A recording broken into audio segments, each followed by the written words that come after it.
It's time for the Sao Paulo Grand Prix, the track that most F1 fans believe should still host a finale, and a track that, much like the Mexico City Grand Prix, got renamed from its national name to its, host city, as a reminder that they very nearly moved it back to Rio de Janeiro. I bet you forgot about that, but I didn't. Let's get into the preview and talk about the weekend ahead. And let's start off the scheduling. Now, remember, this is a sprint weekend because, this is one of the best tracks for it, up there with, and I would argue, Monza. They are some of the best tracks for this. They produce some of the best action and have led to some of the most amazing things, like Kevin Magnussen's pole position for Haas. Free practice 1, I'm going to give you the times in Greenwich Mean Time to begin with, and then we will go to the local time in Brazil. Is at 2:30 p.m. on Friday, before sprint qualifying at 6:30 p.m. The sprint on the Saturday is at 2 p.m. with qualifying at 6 p.m. and the race 5 p.m. Sunday, 3rd November. So that is British time, Greenwich Mean Time, and UTC.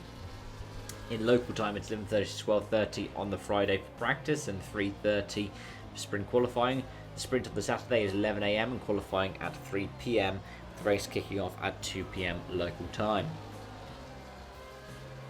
In terms of the forecast for the weekend, the Friday shows a chance of rain of 20%, a maximum temperature expected of 25 degrees Celsius.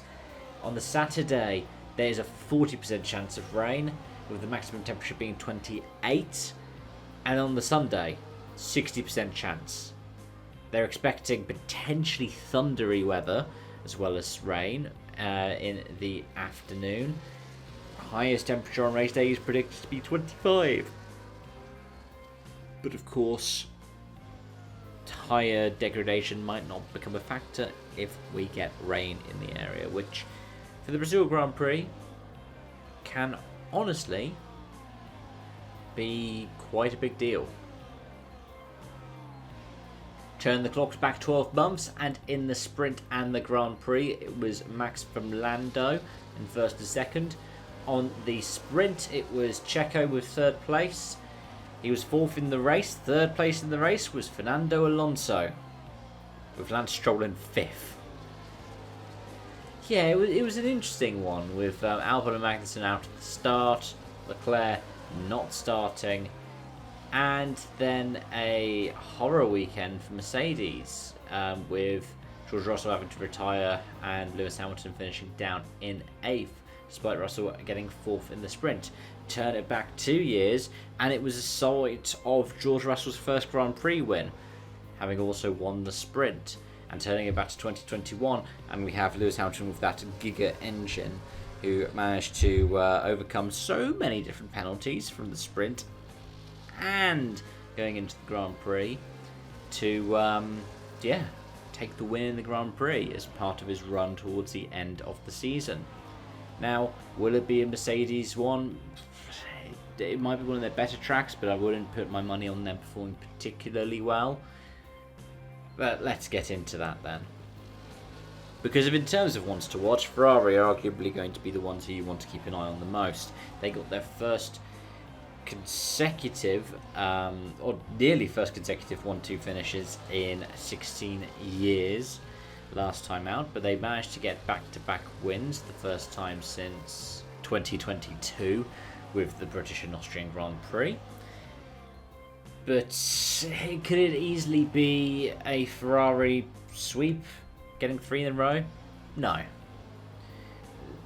It is quite surprising that it was so good for Ferrari at Mexico and not so good for the Honda power units of the Red Bull.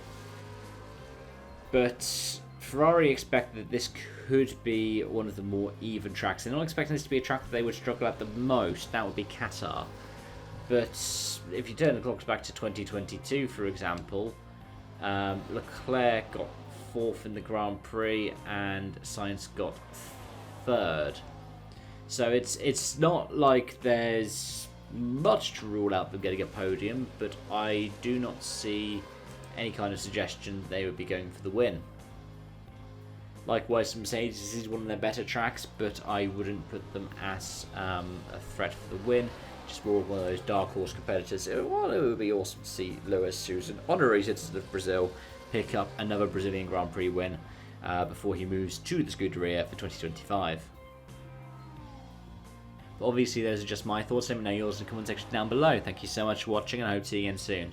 Bye for now.